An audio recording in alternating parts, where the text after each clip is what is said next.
সালাতের মধ্যে ইমাম সাহেব ভুল করে ফেললে পুরুষ মুক্তাদিগণ কি করবেন? খ, সালাত ছেড়ে দেবেন। খ, আল্লাহু আকবার বলবেন। গ, জোরে জোরে কাশি দেবেন। ঘ, সুবহান আল্লাহ বলে ভুল শুধরে দেবেন।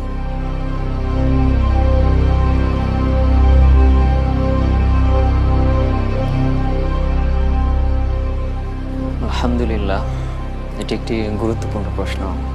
কারণ সালাহ যেহেতু আমাদের গুরুত্বপূর্ণ ইবাদতের একটি অংশ, ফরজ ইবাদত, সুতরাং এখানে ভুল করলে কি করতে হবে সেটা আমাদের প্রত্যেকের জানা দরকার এবং অনেকেরই জানা আছে।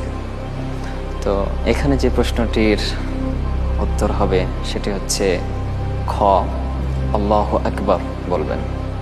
আল্লাহু আকবার বলবেন। জি। আপনি নিশ্চিত? জি। লাইফ লাইন ইউজ করছেন না? জি। লক করে দেব? জি। লক করে দেওয়া হোক। খ, আল্লাহু আকবার বলবেন।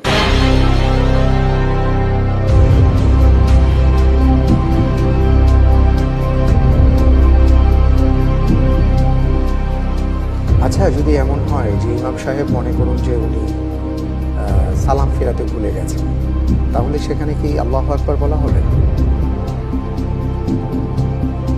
আমি একটু জানতে চাচ্ছি আপনার কাছে। জি, সেখানে আল্লাহু আকবার এটাও একটা ভুল সালাত।